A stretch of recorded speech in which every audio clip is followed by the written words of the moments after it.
You are 23 years old. You have $11,000 saved. Not easily. 14 months of skipping the trip, packing lunch, picking up extra shifts on weekends when everyone else was out. $11,000 sitting in a savings account, earning 0.4% annually while the S&P 500 returned 26% last year. You know you need to move. You've read enough to know that doing nothing is also a decision. You have two doors in front of you. Behind the first one, a brokerage account, index funds, the S&P 500, the thing your parents called gambling until someone they knew retired on it. Behind the second one, property, a mortgage you can barely qualify for, an asset you can drive to. Put your hands on. The thing everyone's uncle swears built his wealth. You can only walk through one door first. The door you choose at 23 doesn't just change your portfolio. It changes your weekends, your geography, your risk tolerance, and the version of yourself you become by 35. This is not a comparison of returns. This is a comparison of lives. Door 1. You buy the index fund. It's a Thursday, nothing ceremonial. You open a brokerage account in 11 minutes on your couch. You transfer $10,000, keeping $1,000 as a buffer, because you remember what being close to zero felt like. You buy a total market index fund, the kind that owns a fractional piece of roughly 3,700 American companies. You spend $0 in fees. You click confirm. That's it.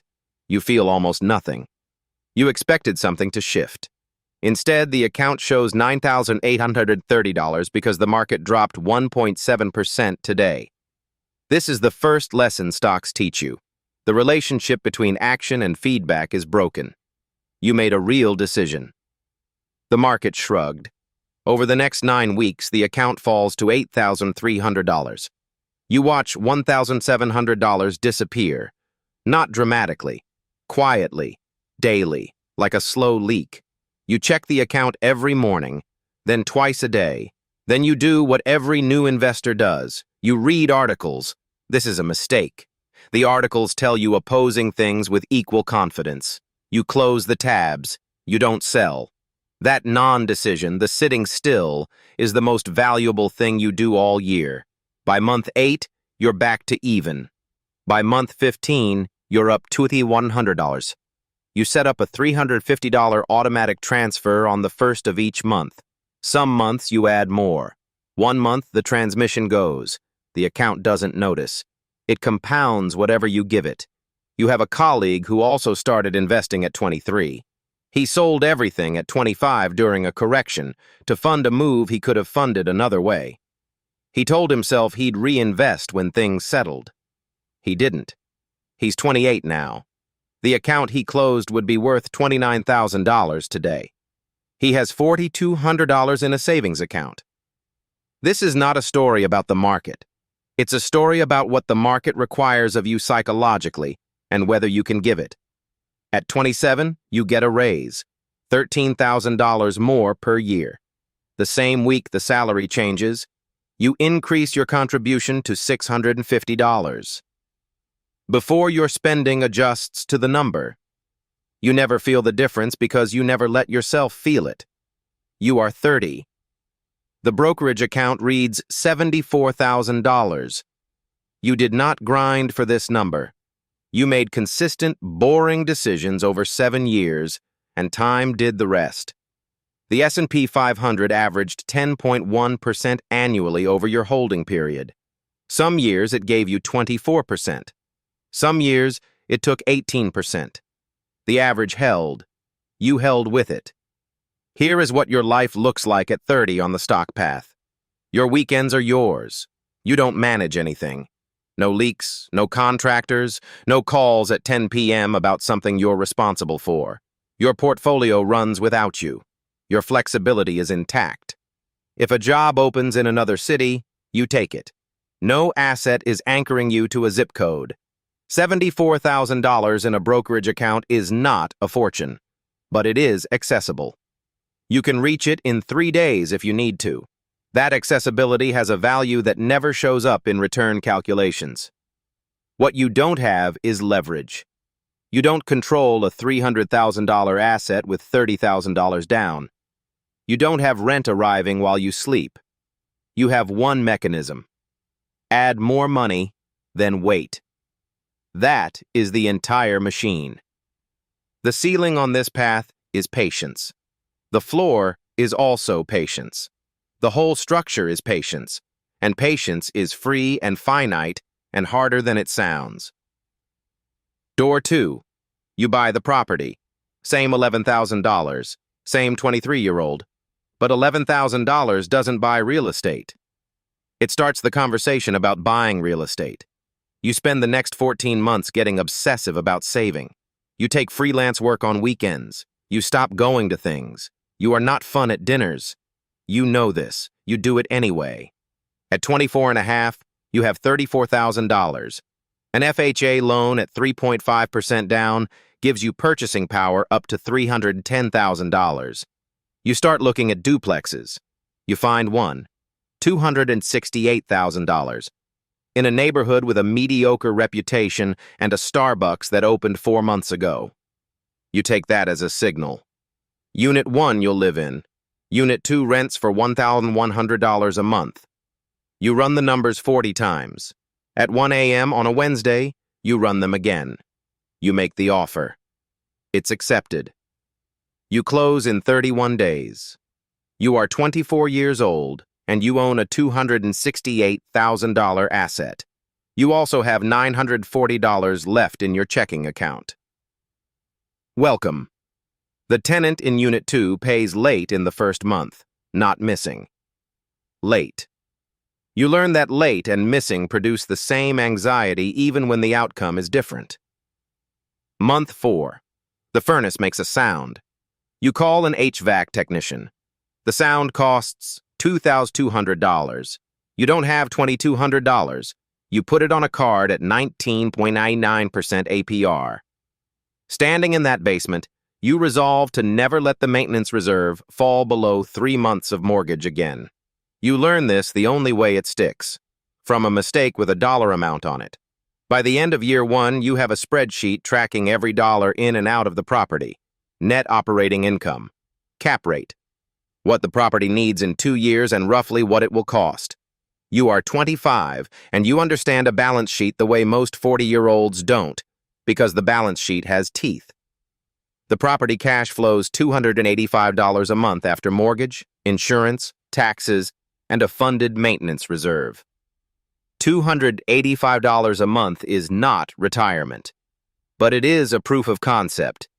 A machine you built that produces something without requiring your full attention.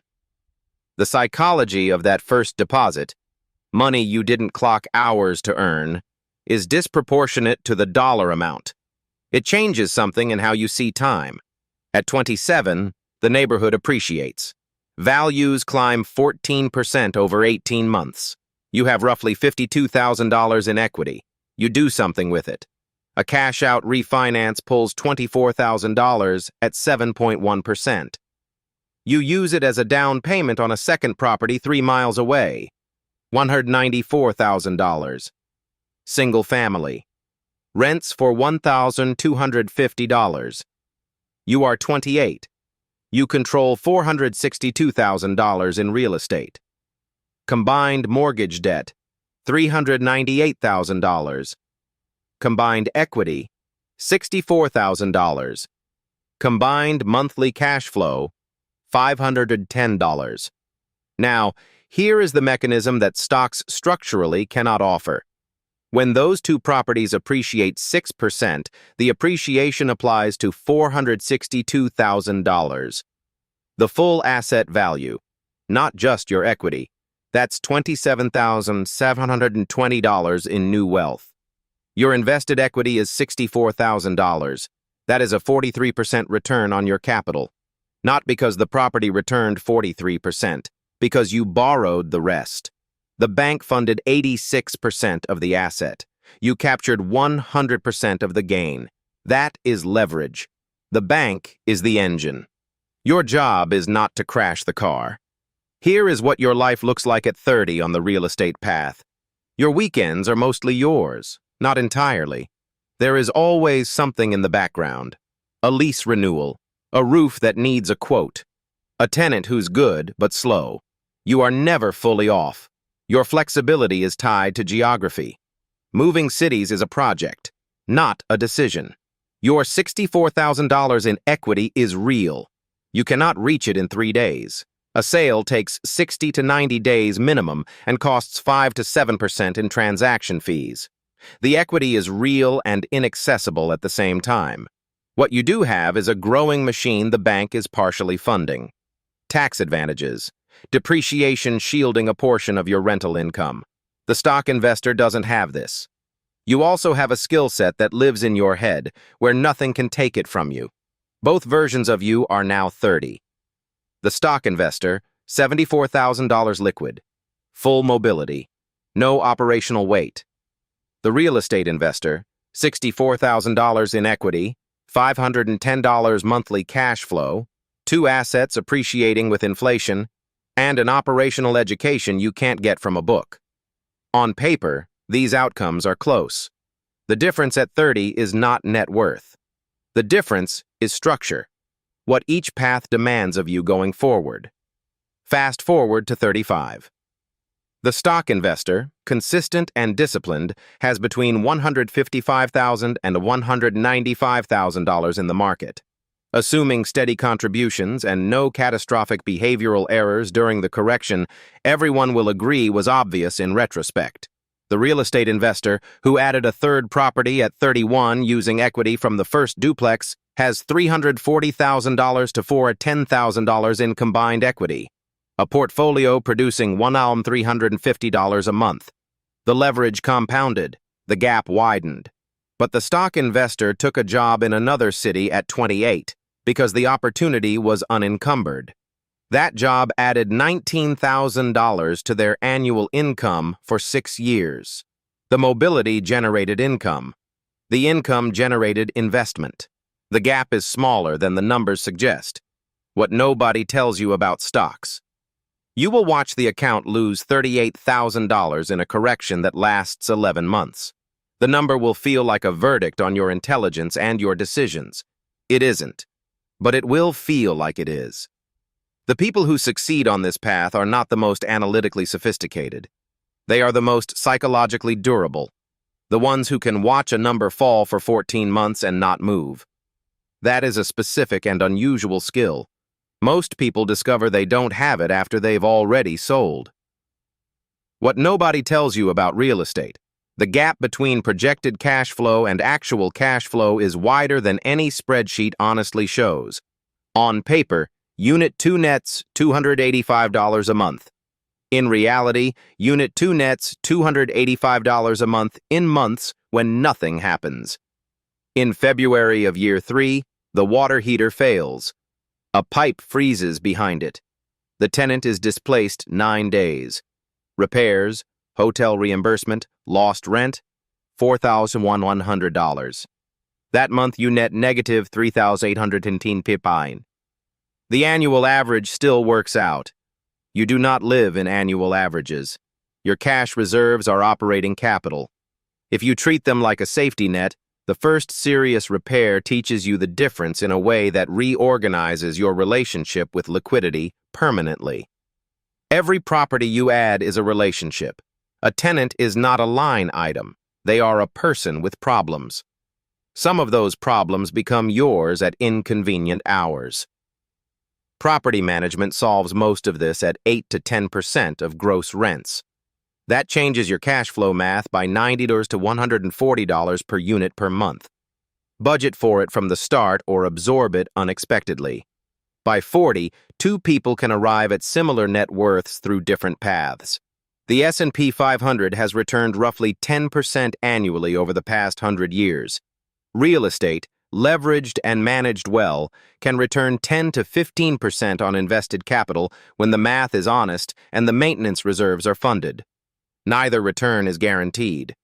Both require a version of commitment most people intend to deliver, and fewer actually do. The honest comparison is not which asset class wins. The honest comparison is which life you will actually sustain. The stock investor built a life with maximum optionality. They moved when they needed to. Changed careers without an asset anchoring them to a decision. The portfolio asked for consistency and patience and nothing else. The real estate investor built a different kind of wealth. Tangible, leverage amplified, inflation hedged. They developed a fluency in debt, equity, cash flow, and financing structures that changed how they thought about capital permanently. They traded some optionality for mechanisms. More levers, more ways to accelerate, more ways to make an expensive error. You are still 23. You still have $11,000. You are still at the fork. Here is what the evidence says, without opinion. If you are disciplined and emotionally consistent and building a career that will compound your income over time, stocks will grow your wealth quietly with minimal friction and without anchoring you to a zip code. If you are action-oriented, willing to learn an operational craft, and want a mechanism with more levers, real estate will reward the work at a rate that reflects both the risk and the work you put in. The worst outcome on either path is identical. You treat it like it requires less from you than it does. You pull out of the index fund at the first correction. You buy the property without reserves and sell in year 2 when the costs feel like proof you made a mistake. Both paths punish the person who wanted the outcome without the commitment. Both paths reward the person who stays long enough for the math to work. The door you choose doesn't determine the outcome. Your relationship with discomfort does. Your ability to sit with a bad month, a red screen, a 2 a.m. call about a pipe you didn't want to own at this hour. That is the variable that determines everything. The money is just the scoreboard. You already know what kind of person you are. Walk through the door that matches that person.